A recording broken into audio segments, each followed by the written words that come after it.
Jumpa lagi bersama Ibu Erna dalam pelajaran Bahasa Indonesia kelas 9 dengan tema teks laporan percobaan.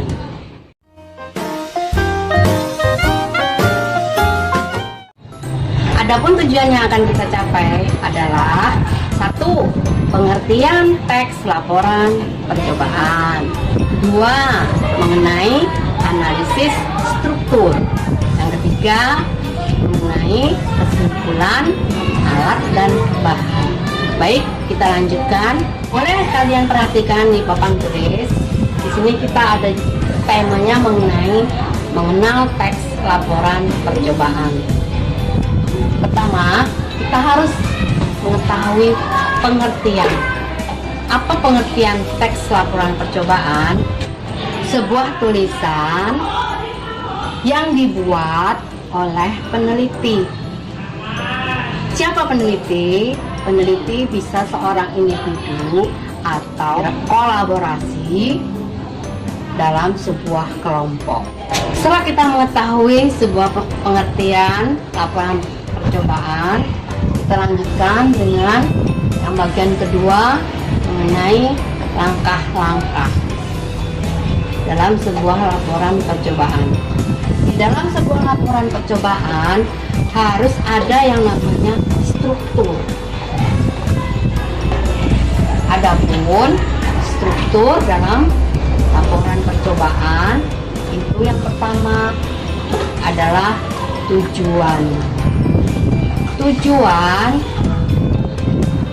apa yang akan kita sampaikan yang telah kita buat setelah kita melakukan laporan percobaan atau eksperimen yang kita lakukan.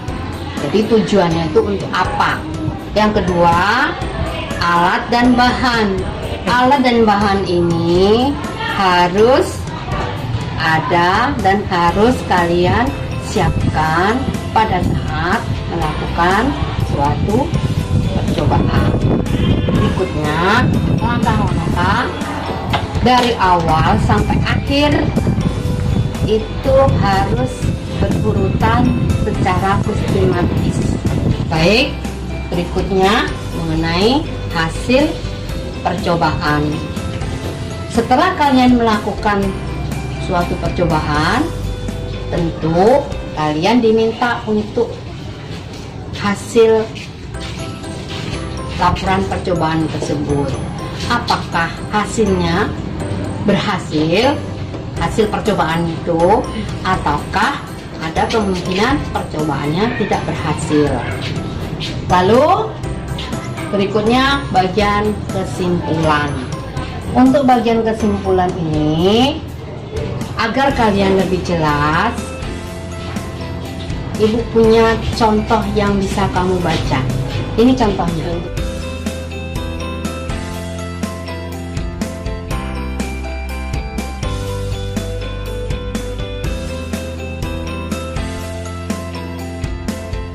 Ibu harap contoh yang Ibu sudah sampaikan tadi kalian akan lebih paham lagi. Baik, kita lanjutkan. Untuk laporan percobaan ini ada 2 hal yang dalam mengembangkan sebuah kerangka. 2 hal penting itu dalam mengembangkan sebuah kerangka karangan, yaitu pertama, harus memenuhi struktur dalam pembuatan teks laporan.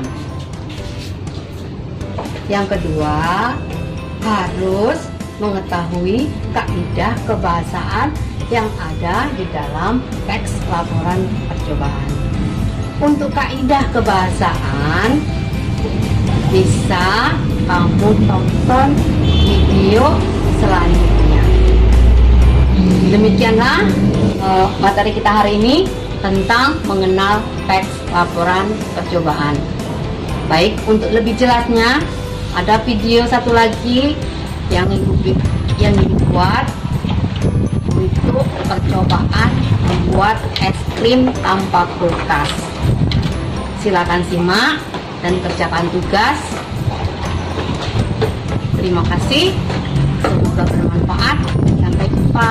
Assalamualaikum warahmatullahi wabarakatuh. warahmatullahi wabarakatuh.